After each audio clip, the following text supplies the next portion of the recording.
What up, and welcome to another episode of The Magic Hour. I'm your host, Magic and Dairy, a.k.a. Magic Lev. Follow me on my Instagram at Fan Film Agency and click that subscribe button on my YouTube at Magic and Dairy.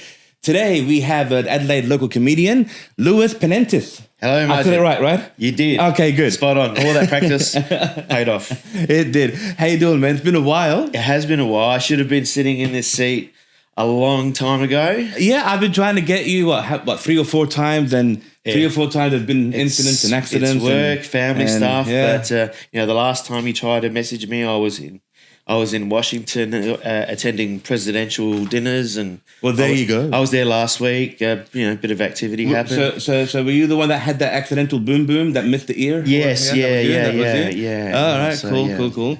How to miss something that big and orange? Yes, exactly. But, okay. I want to say something here. I cannot... when I had George and James here, we did a segment. Yes.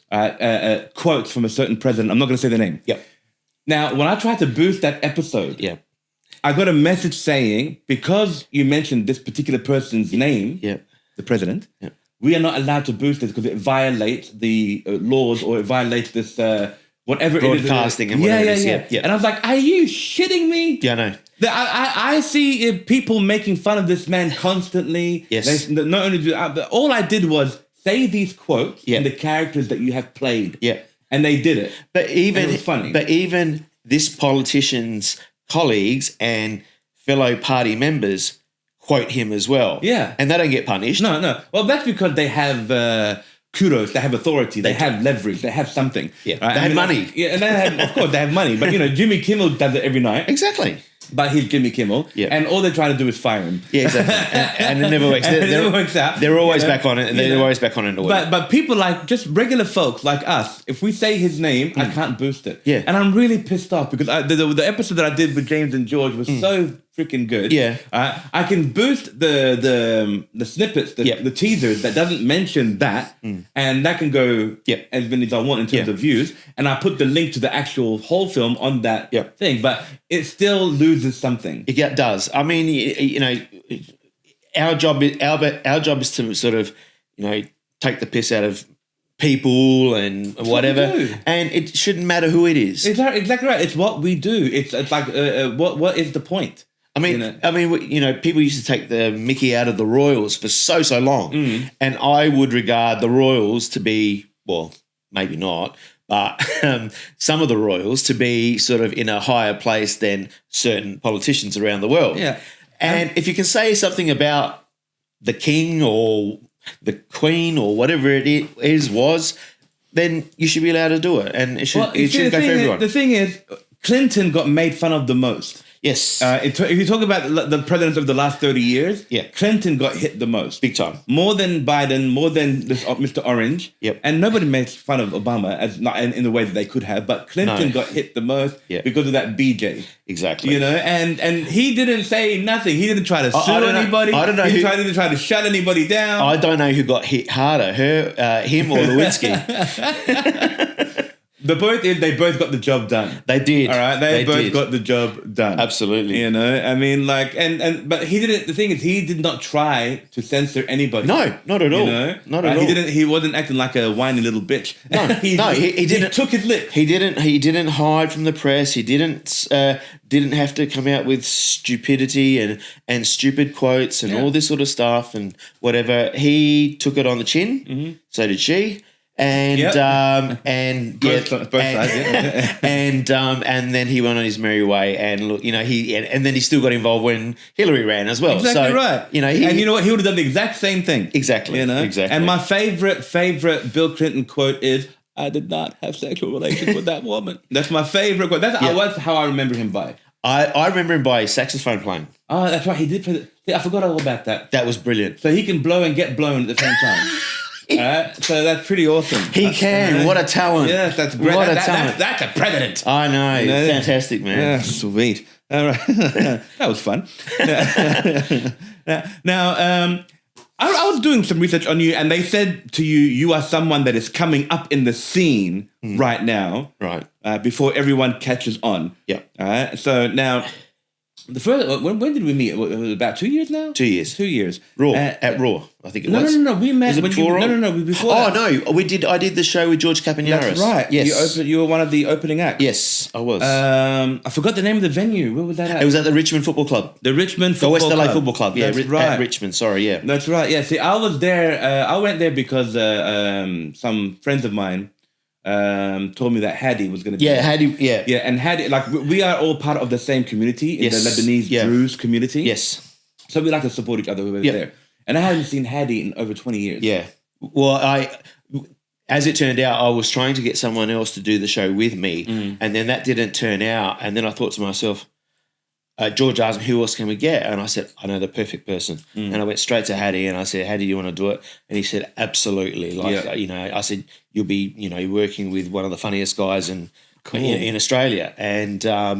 And he came out. I opened. George did his bit. Hadi did his bit, and Hadi smashed it that night. He was absolutely brilliant. Yeah. And I caught up with a couple of my mates that I hadn't seen as well on the same night. But Hadi was fantastic, and it was just a really good night working with someone of George Capignaris' stature. It was brilliant. So I was this close to not going. I was this close to not going, but they twisted my arm and they said, you know what? Yeah, I'm trying to do comedy. Let me try to meet some people. Yeah. And whatever. And I had no idea George was performing. Yeah. They just told me that Hadi was going to be. Yeah, it was done as a fundraiser, and we only had a small crowd. It was, I think, just over 100 people. But we all had a great night, and George was just fantastic, and Hadi. Hadi was brilliant. So that was my first experience in front of a big crowd. Oh, really? Yeah, it was. It was probably the biggest crowd I had performed in front of. Everything went so smoothly, and then listening to George after, getting some advice and whatever, sort of made things a lot. It inspired me a lot more. Oh no, of course, no, it would have. And I got to meet George. I got to speak to him actually. Yep. And meet him for the first time, and it was a very unforgettable meeting. Yeah, very lovely man. He's Very very humble. Yes, absolutely, he was very kind. Yes, and I was really, At first, I was like, oh, man, I'm a little imitated. Maybe I don't want him to see me as one of those fans that that he encounters every single day. Yeah, probably because here comes another one.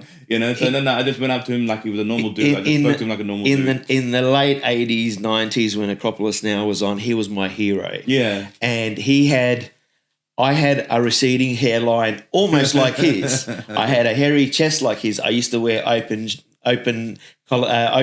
neck shirts like his. So I was called Mimo at uni. Oh wow. So it was always, that always sort of hung over me. And when I got to meet him, and I didn't go too much into how much was said about me when I was in uni, but he was always he was my icon, back then in the 80s and 90s. No, of course. And he carried that show. Yes. In my opinion, between him and, was it Mary, the one that played... Mary Custis, yeah. Mary Custis. Yep. Between the two of them, they carried that show. Absolutely, yeah.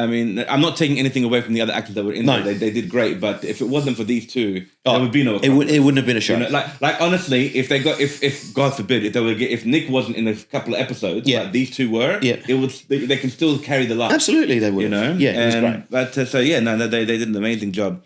And we were always hoping for a reunion, but I don't think that ever happened. No, But Mary's done her own thing as well. They've all branched out. And Simon does a lot of cruises and things like that. So they all do their own thing now, which is good. No, that's terrific. I mean, it's always good to have. It's always good just not to just be remembered for one particular success that you had. Oh, absolutely. Because you don't want people to neglect the other successes that they have. Absolutely, which is just as important. Yes. I think that's the curse maybe in showbiz.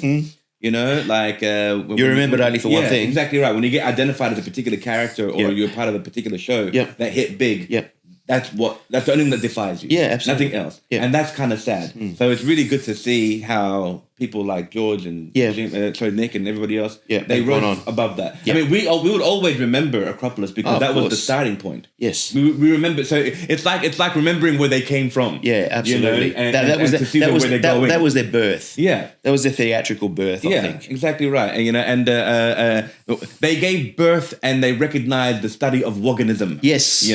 So we all started Woggiology from that on. It was quite strange because, we always used to sit there and watch it at home. And my mum being Aussie born but of Greek background, she used to sit there and say, geez, they're embarrassing us. I said, no, they're not, Mum. They're being us. That's how we are. That's the way we act. It's because you were born here in 38 and you've grown up, in an Australian culture, and now this is, second generation Greeks, and this is how we act. This is how we behave. So don't be embarrassed by it. Just acknowledge it, and this is how it is. Yeah, and it also helped us as kids growing up. Because when we were called wogs, it's like, okay, fine, fuck you too.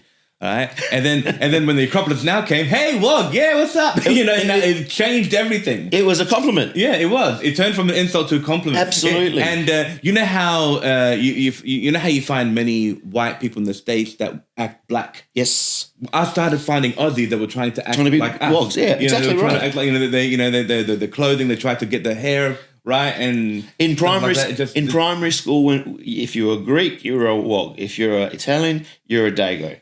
But when around that time of Acropolis Now, people were trying to guess what culture you were. They weren't sure whether you were Greek or Italian. Yeah. So if they called you wog, say, oh yeah, but I'm actually Italian, mate. But it's all right, you're a part of it. Yeah. Wogs wasn't only for Greeks anymore. It was for Italians, the Lebanese, the Spaniards, basically everybody from the Mediterranean and the Middle Eastern area. Yeah, exactly. We were wogs. Yep.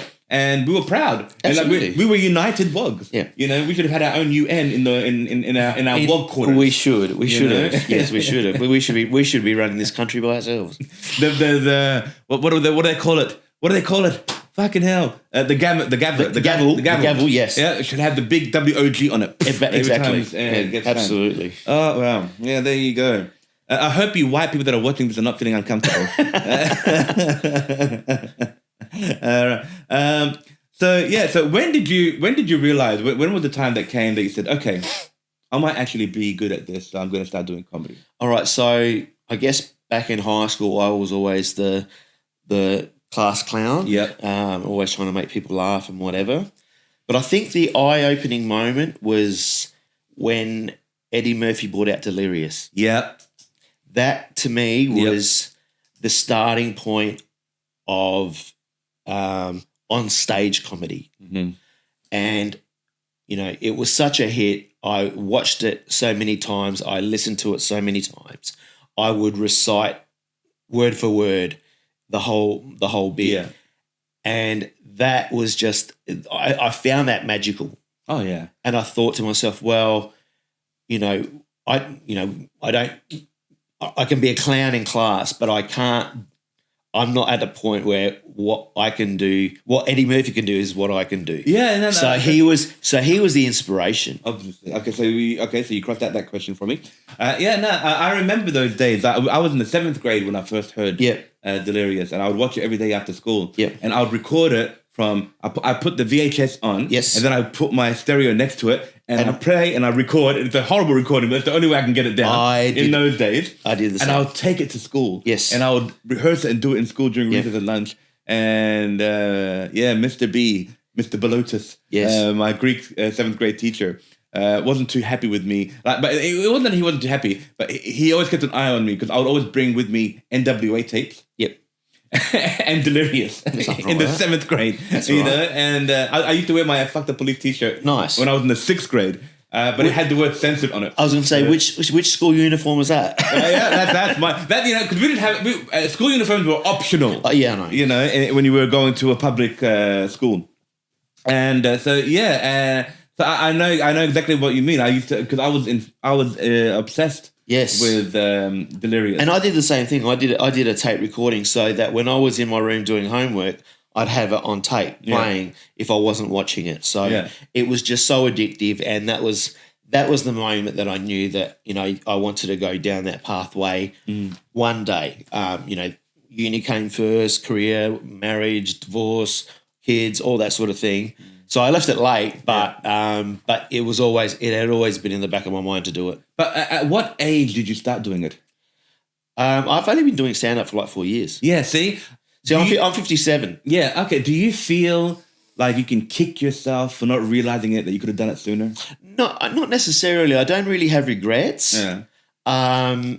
I enjoy what I do now. I love getting on stage, taking the P155 out of everyone and just working with my colleagues as well.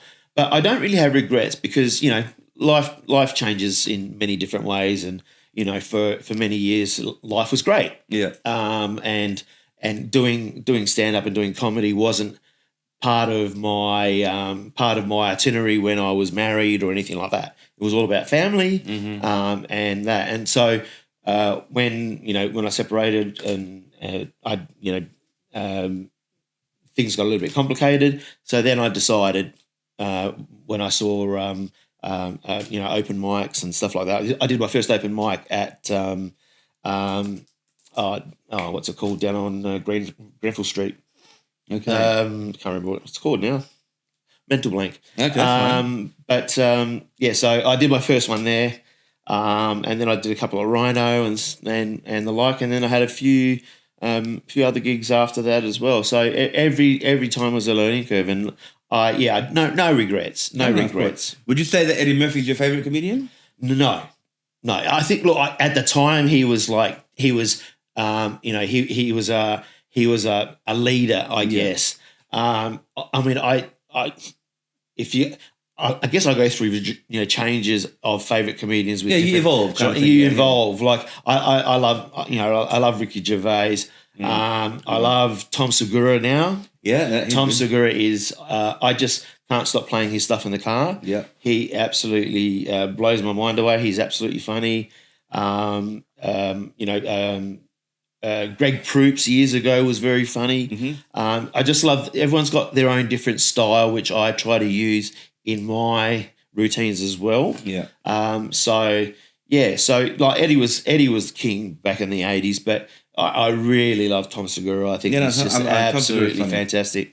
Now, we were talking about styles, so because every comedian has a certain angle. Yep. I would say, even when they don't realize that they have one, they have one.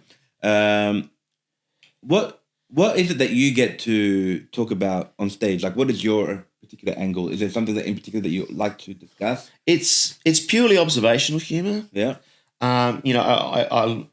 I keep an eye on what's going on in the media and might bring things up in a humorous way. But I must admit I get a lot of I do a lot of thinking, and I've got a whiteboard at home. Whenever an idea comes up, I put the word up, and then the word cloud originates.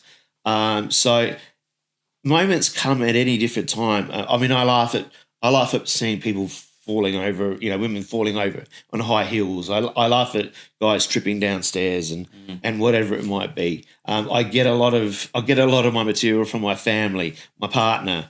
They just give me so much.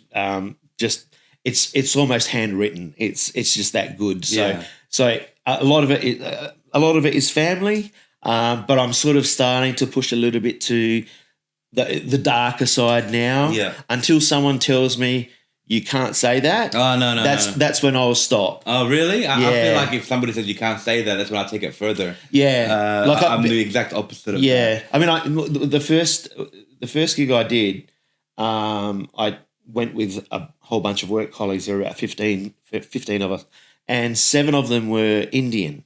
Anyway, so I cracked a couple of Indian jokes, and someone came up to me and said, "You can't do that. You can't say Indian jokes." Was it an Indian person that asked you this? No. I bet it wasn't. No. And I said, I can, because my crowd that I brought along are 7 Indian guys and girls, and they laughed and they loved every minute of it. Yeah. So I don't take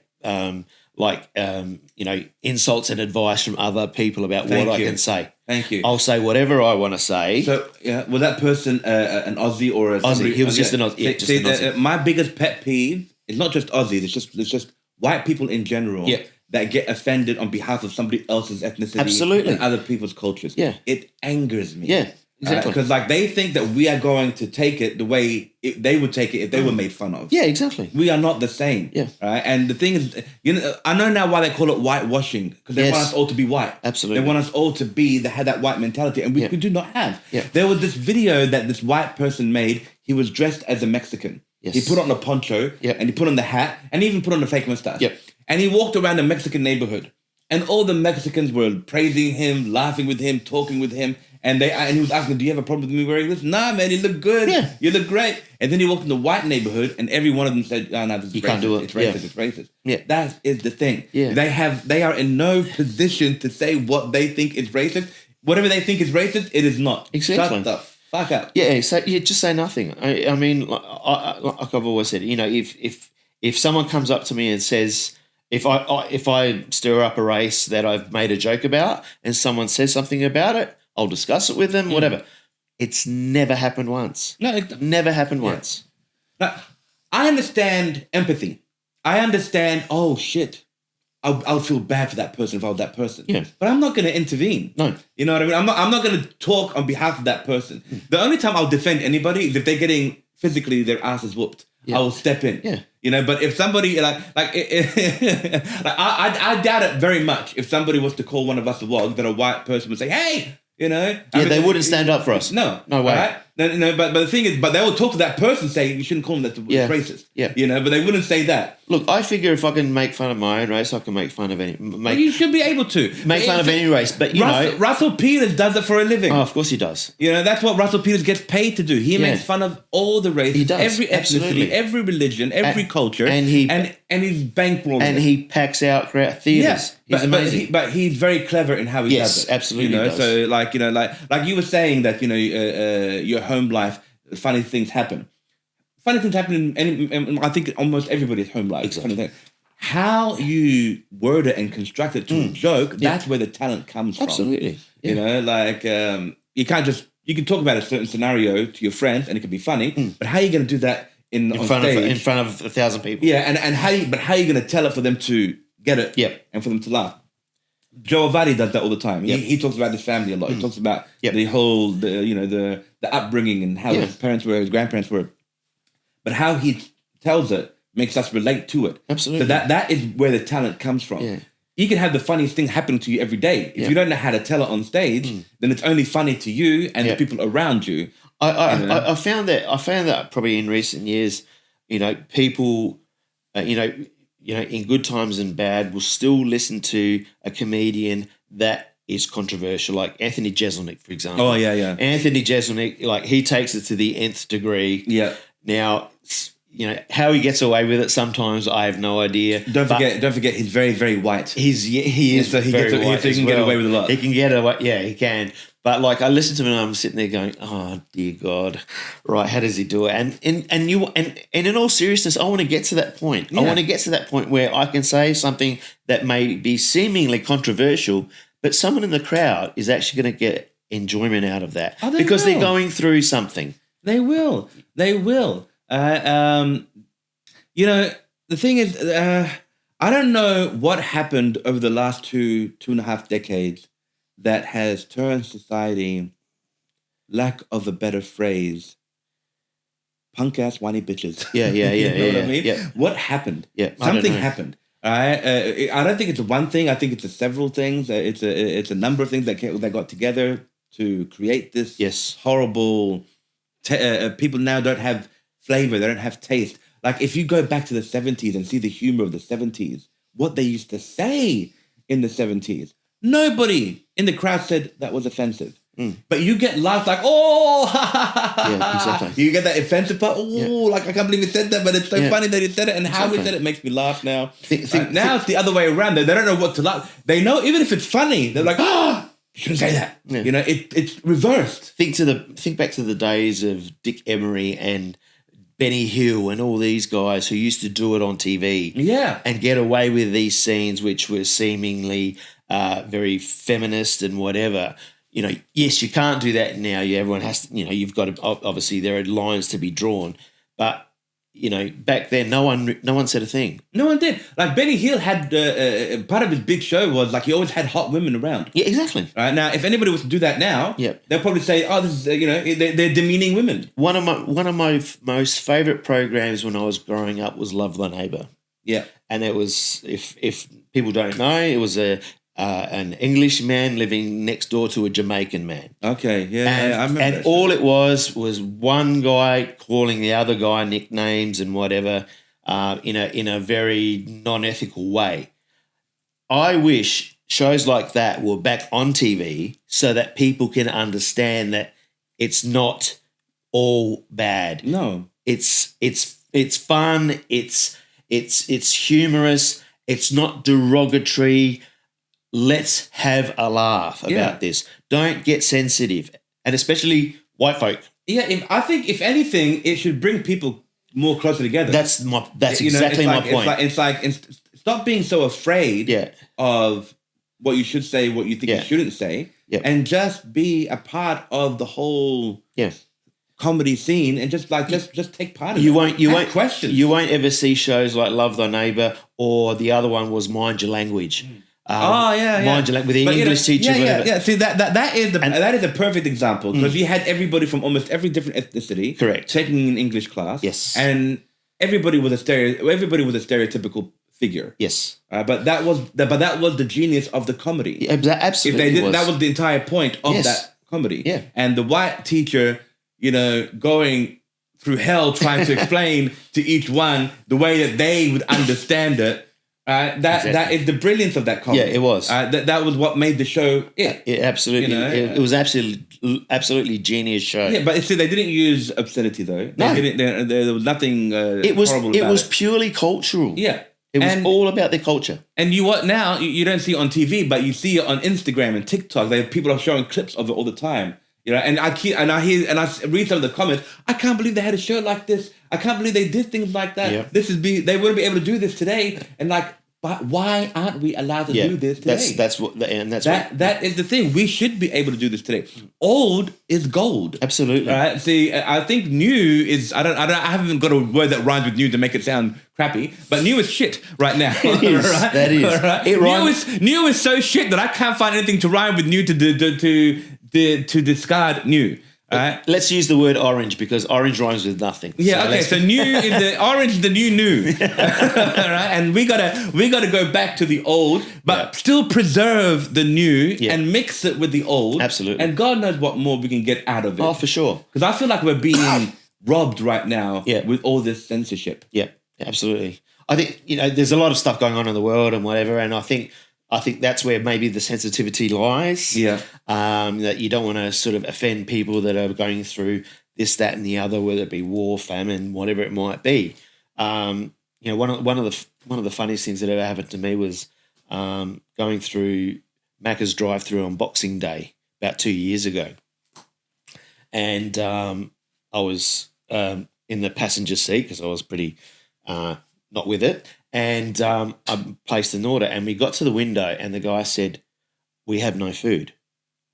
So I went to place my order, and the person in drive-through said to me, "We have no food."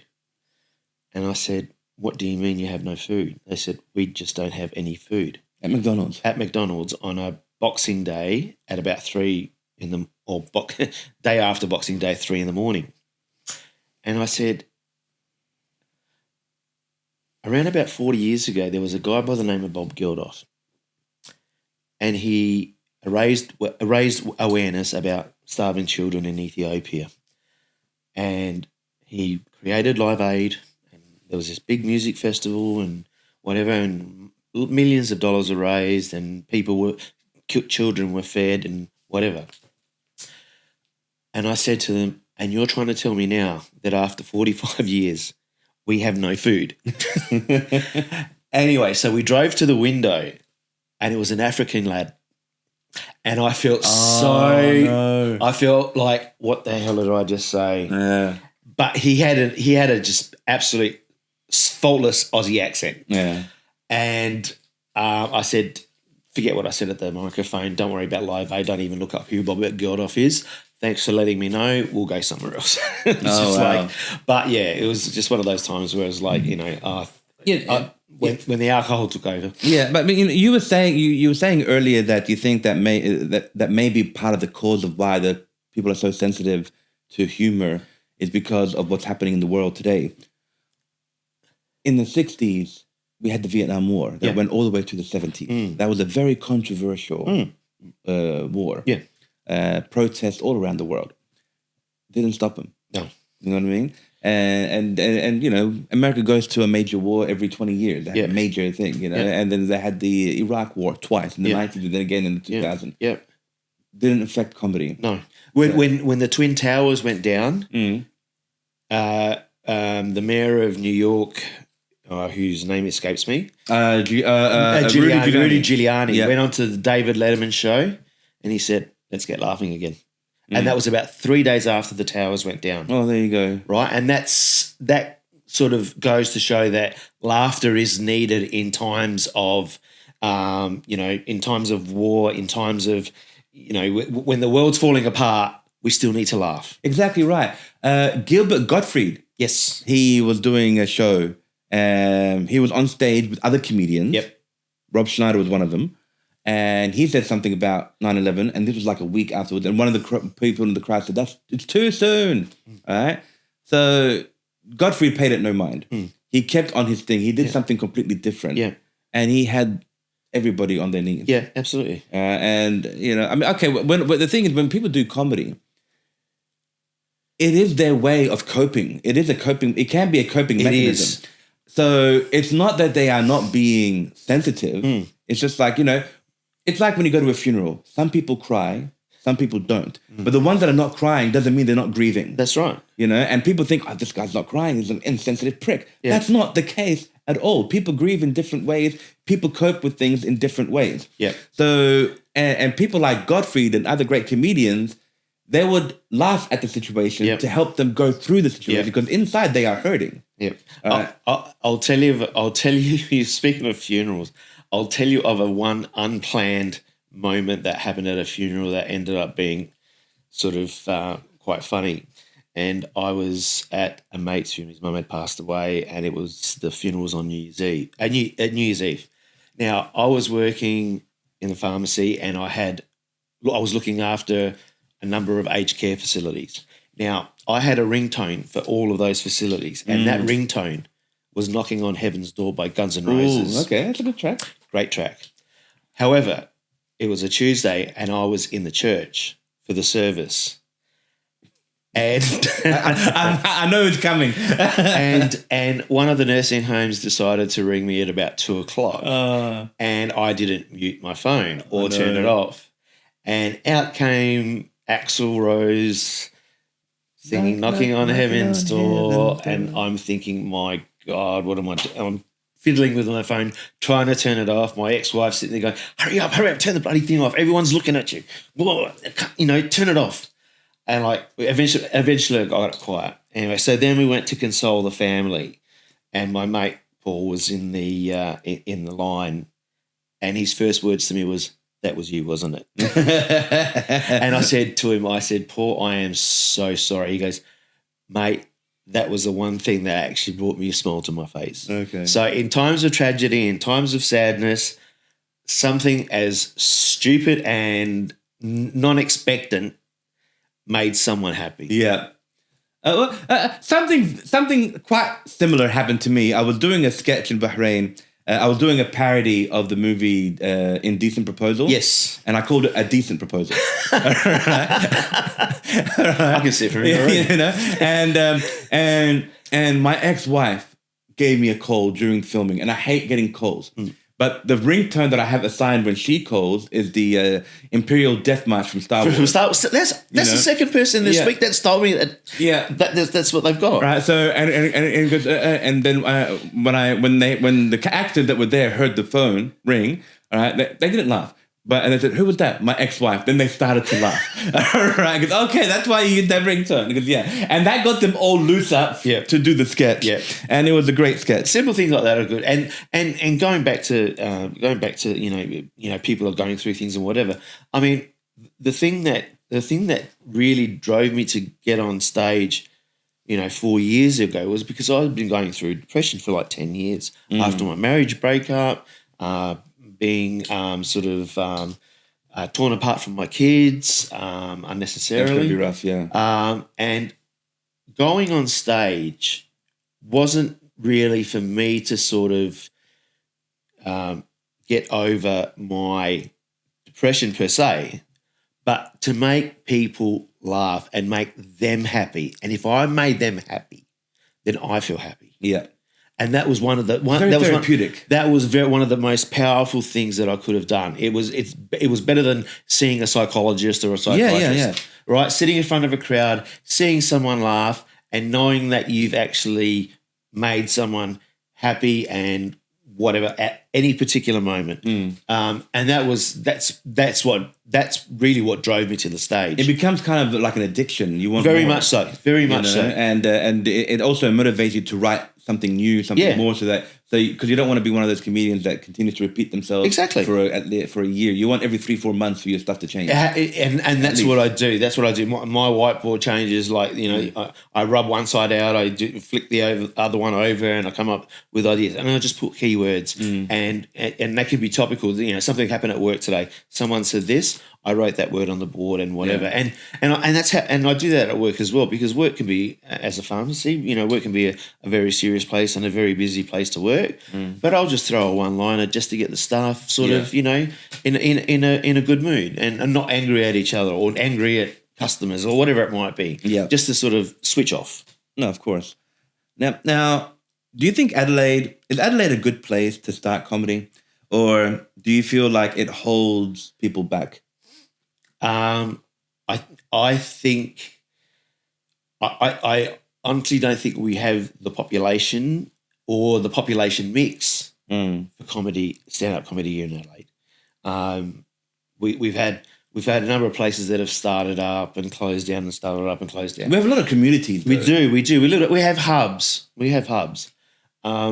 Whereas if you go to Melbourne or Sydney, there are clubs that are open, 5 days a week and you're packed out on weekends and whatever. So I think it's a mix of population size as well as population mix. We've always been known as a state to raise families and stuff like that. Yeah. And that stigma will probably always stay. So I think it's a harder market to crack in Adelaide. Yeah.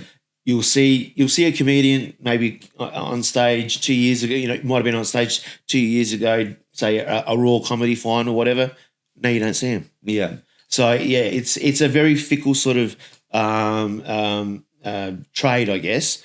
And I think Adelaide's a very hard market to crack. Yeah, but at least Adelaide is successful when it comes to the fringe. Oh, without any doubt.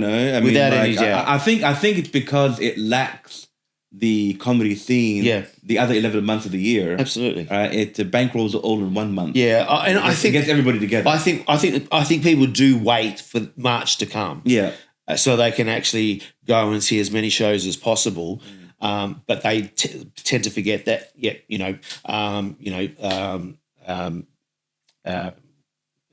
places are open on a Friday night, or so-and-so's doing a show on a Saturday with 4 others and stuff like that. It's I think it's just the word of mouth is really hard in Adelaide. Yeah. Okay. Well, which leads me to my next question. Do you think the scene here is a supportive one or quite competitive? I think it's a bit competitive. Yeah. I think it's a bit competitive. I think I would love to see a lot more unity between comedians.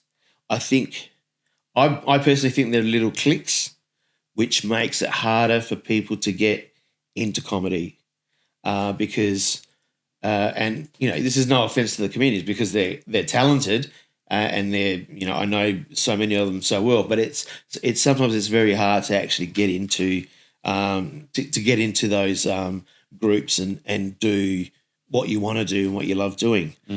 Sometimes you're just stuck on your own and just doing open mics. Yeah. Instead of actually going out there and teaming up with 5 or 6 others and hitting a pub every couple of weeks and doing that. That's something I would love to see more of. Okay, I'm going to do something for the first time in this podcast that I haven't attempted before. Oh, God. No, this involves you, not me. Oh, dear God. Okay, so I'm going to put you on the spot here. This is just a small exercise. Can you do 30 seconds right now like you are bombing on purpose?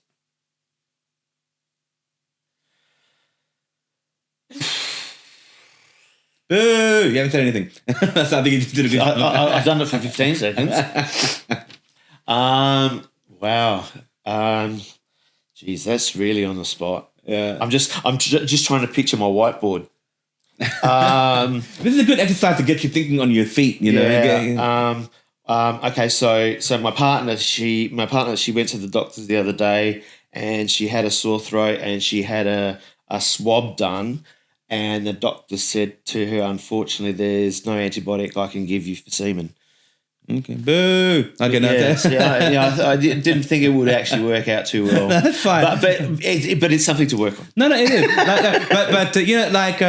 The thing is, here in Adelaide, I find that the crowd, even though they can be hostile, but more often than not, they are polite. Yes, like getting booed. That you don't actually get booed or get off the stage. They just don't laugh. No, they won't. But they will. But they. It's like they have enough sympathy for you to allow the person to finish, and they'll cheer him on. Maybe next time you do better. And they will. I know that in the States, they are very harsh. Yeah. And I think maybe even in parts of England, they are very harsh. In England, they throw empty pint glasses. Well, there you go. Yep. You see, right? Because, but if you think about it, to have that fear that there can happen, wouldn't that motivate or encourage you to do better? Oh, absolutely. Because that here in Adelaide, if I suck, nothing bad's going to happen. But it should maybe I think it should for a person who really wants to be a comedian. There's no reason to be put off by a down performance. Yeah, I do remember a lad. He was at Rhino Room on a Monday night, and he had his skit ready to go, and he told 2 jokes, and then he forgot what he was saying next, and then he walked off stage.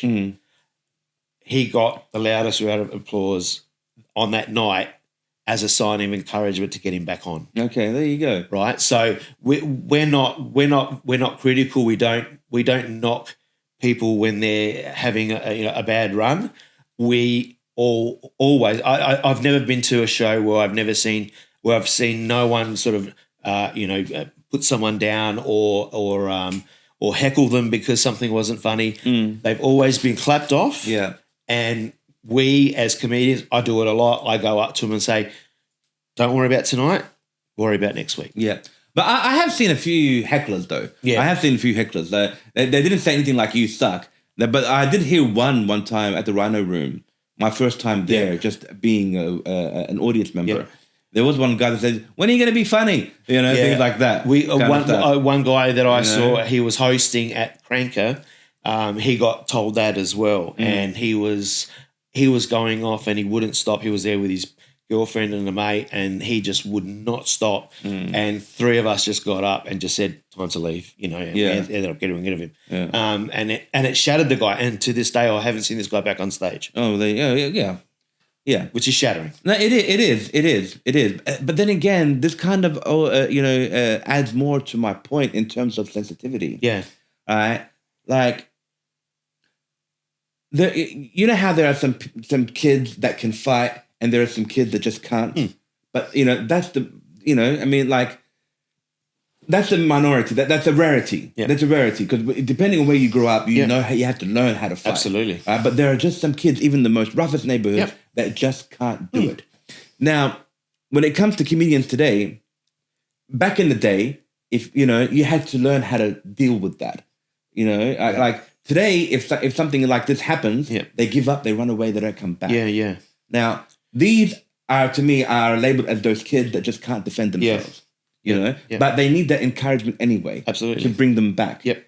There are other comedians who, like with kids that can defend themselves, if that happens to them, fuck it, I'm going to come next week and bury them. Yeah, I'm going to bury him. Exactly. I'm going to do better. Yeah. Now, I think we're getting more of those that can't help themselves, more than we are getting those that say, fuck it, I'm going to do better, and you're not going to fucking tear me down. I think I've seen the same thing over the last 3-4 years, that there have been people that have made their appearances and then have disappeared because of that. Yeah, because of that. And that is a real shame, because I'm sure that these people can write some quality material. They can. In time. Okay, one joke didn't work, but then your next one will. What's really upsetting is that this kind of society is growing more and more. And okay, I understand that, you might feel scared or, and people do have that kind of fear. But, where is the attempt to at least try to be courageous? Yeah. Courageous doesn't mean you're not scared. Courageous means, facing that fear that once scared you and doing it again. Yeah. You know, it doesn't. You know, you can still be afraid and be courageous. Yeah, I get.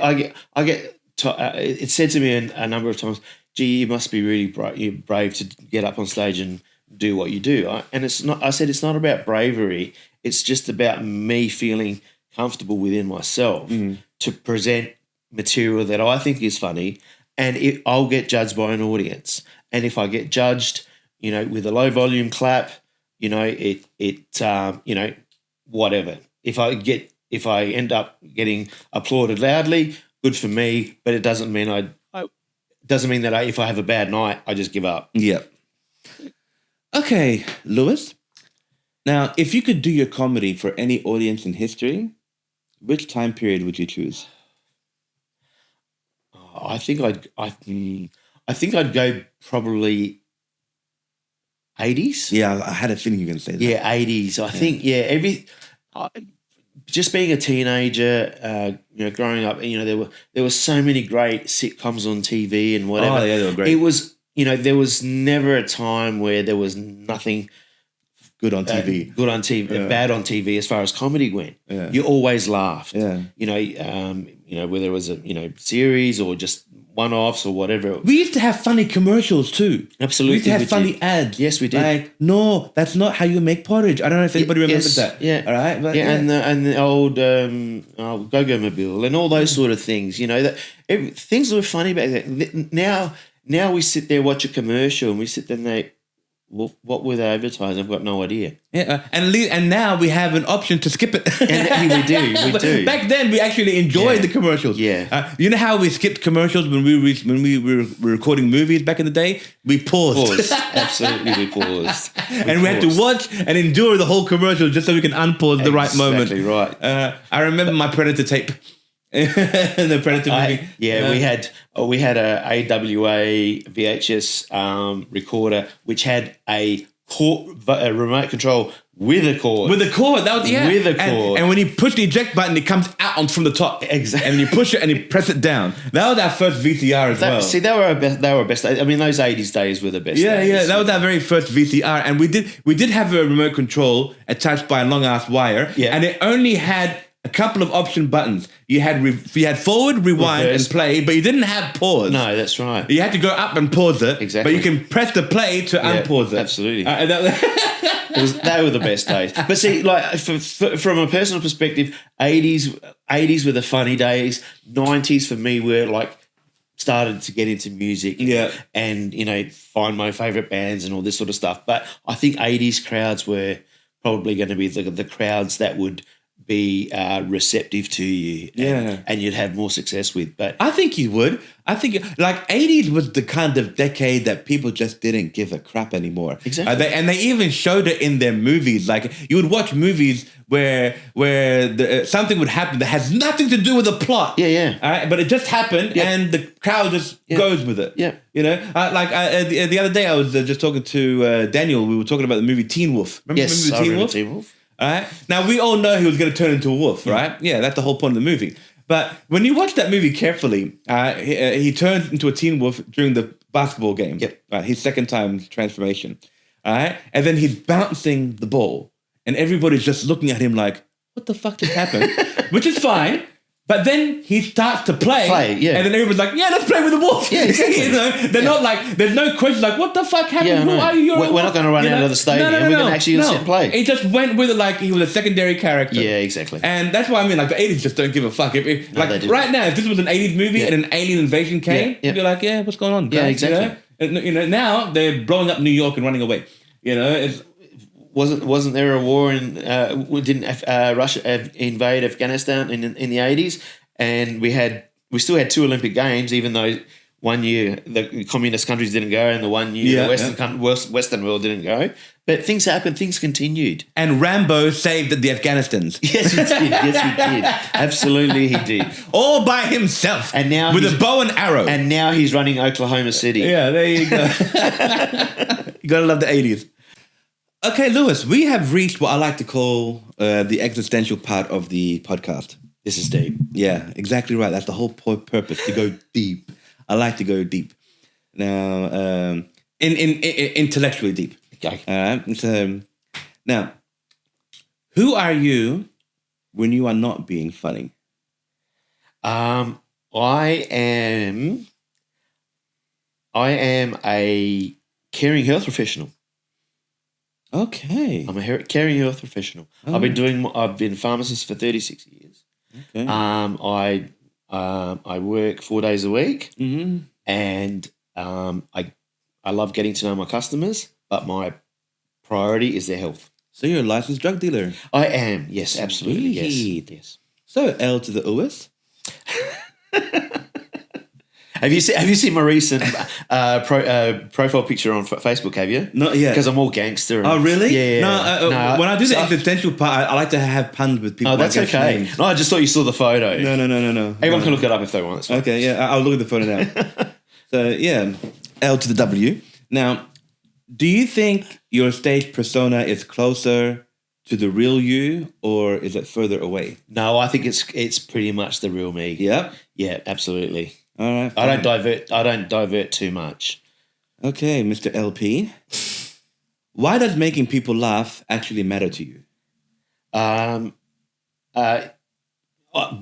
going back to what I said before, I think because it's therapeutic for the audience and it's therapeutic for me.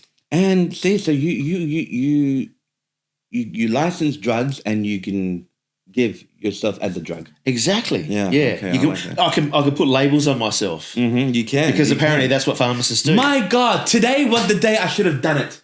No. I wanted to start my podcast with a mimic. Yes. Saying that I'm being sponsored by a feminine hygiene product. And because you're a pharmacist, I so could have gotten away with it. All right. And I wanted to use Mama's Free Maxi Pads. But you produce this, so you can edit it and actually do it yourself. I can. This episode is sponsored by Mama's Free Maxi Pads. When your urinal lining looks like the scene from The Shining, get Mama's Free Maxi Pads. Or when your urinal fairy looks like the scene from Carrie, buy Mama's Free Maxi Pads. That is brilliant. That is brilliant. Hindsight's a great thing. Yeah, but you can always add it on. Oh, no, of course. That's fantastic. Yeah, no, I got that idea from Jason Sudeikis from his SNL days. Yes. And he was a sports ESPN sports commentator, and he was always and the show was always sponsored by a feminine hygiene product. Yeah. So I took the same products and just did my own puns with it. Yeah. And I did that on my stand-up one time, and it killed every time. But it didn't kill in Adelaide though, but it killed every time. Yeah. And one of the first one I did was Vagisil. Oh. And it was just it worked. It worked like a charm. Anyway, moving on. So LP. Yes. What scares you more? Bombing on stage or never getting the chance to perform?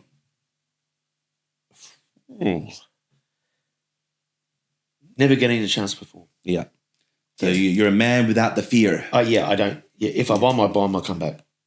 Okay. I'd rather have the opportunity than not. All right, DJ LP. What's something you believe now that your younger self wouldn't?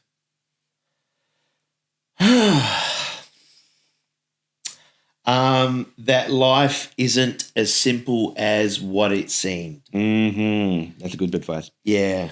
There are too many ups and downs. People go through so much drama. Some people live fantastic lives, but some people go through drama and we don't even know it and what they're going through. So yeah, it's just that life isn't a fairy tale. No, of course not. And finally, Lewis to the Pounentis.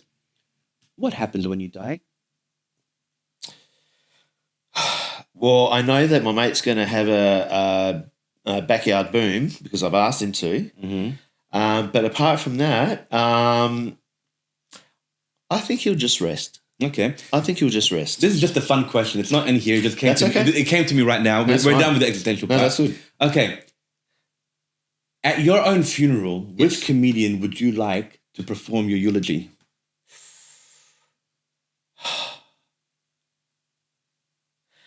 Actually, or does it have to be a comedian? Well, no. Who would you like? Okay,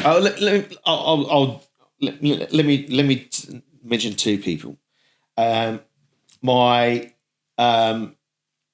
my cousin's son, Mikali, was MC for his brother.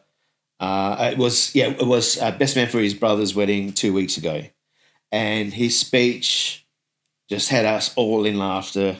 And he did the same to his other brother as well when he was groomsman. Now, if I wanted a familial send-off, I would get him to do it without any doubt, because we were just all in stitches. Okay, fine. We've all been in stitches. Fine. Which comedian would you want to MC your eulogy? You have to have somebody there. You know? Amos Gill. Okay. Amos Gill. Yeah. I think because I can see a very serious side to Amos, but then bang. And he will just come out with, something derogatory or something, whatever it might be, something from the past. I really respect Amos Gill. I think he's just a very, very good comedian. I don't know why Jimmy Carr's coming to mind, because he's got such a diabolical laugh. Oh no, because I would have to be alive to listen to it. I would have to be alive to listen to Jimmy Carr. but maybe he would make you laugh so much he'll raise you back up. Who knows? You never know. Okay. You never know. All right. So Lewis, let's play a game called Wrong Answers Only. Okay. I'm going to ask you a series of questions, and you're going to deliberately give me the wrong answer. See how creative you can get. Okay. What was Bruce Lee really famous for? Fast food deliveries. Okay. Why did Richard Nixon resign? What was the real reason? He was friends with Jeffrey Epstein. Yes, he was. Actually, it's probably a true answer. No, but you know what? Let's just say, for argument's sake, it wasn't. Okay. Which movie character said, "I'm gonna make him enough that he can be filmed"? Oh, that was. Oh, yes.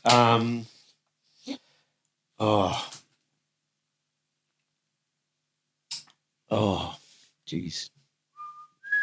Let me think. Let me think. Cartoon character. I think it was Elmer Fudd. It was. Yeah, I think it was. Make him an opera can be filmed. Yeah, exactly. Yeah, exactly right. Elmer Fudd. Mm. All right. Finish the song lyric, and I think it's gonna be a long, long. Penis. Yes. See, why was that so predictable? You know what? I didn't even. Why was that so predictable? And I think it's going to be a long, long. Yes. Shaft. All right. And final one. Lewis, how does one catch an STD?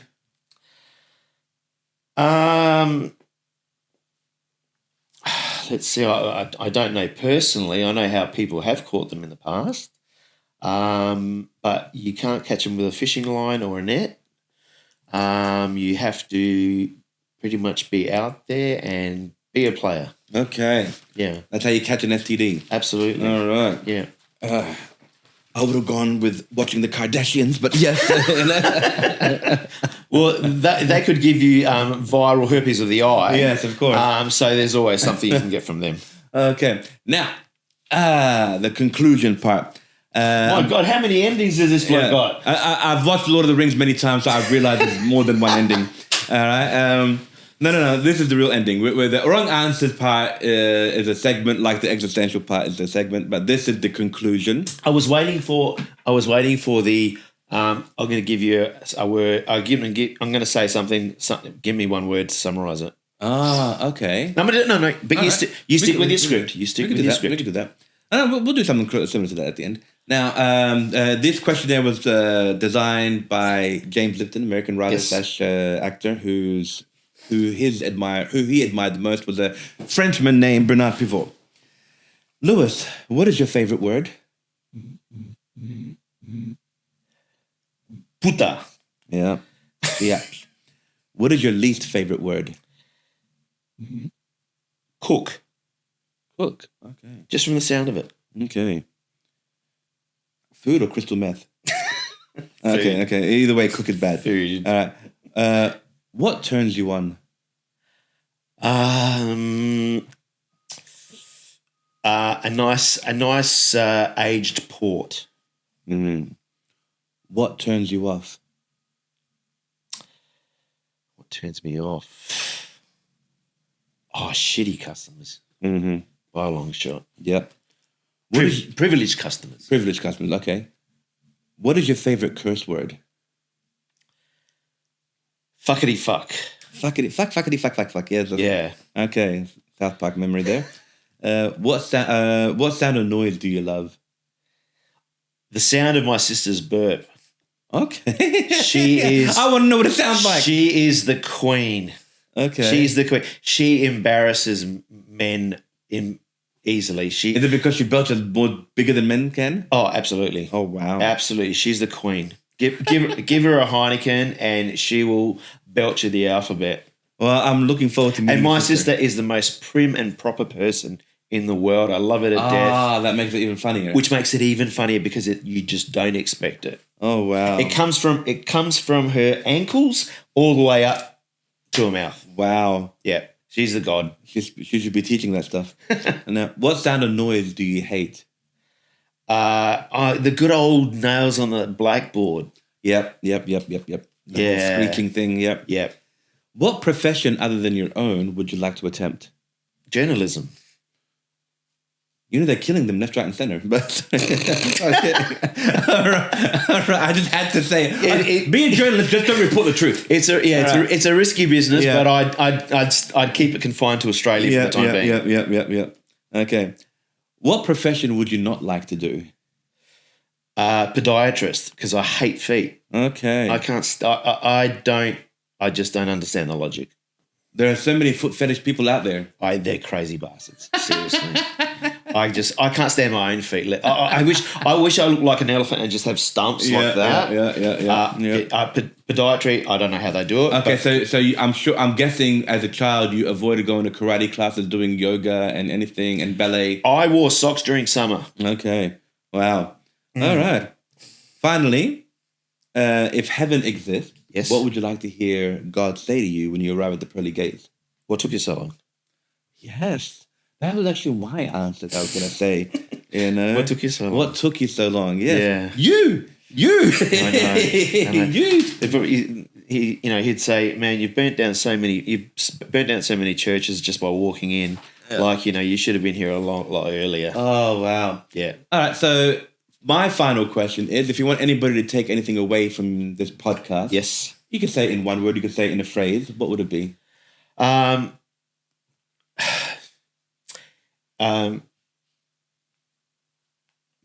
Be aware of what people are going through and have empathy. And if you can make them laugh, that's a bonus. Well, there you go. And there you have it from Lewis and his belching sister. That's what I would say.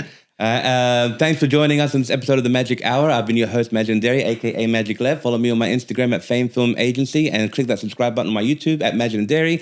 And follow Lewis Pounentis on his Instagram. And until next time, guys, peace out. Peace out, people. I'm broke, bitch.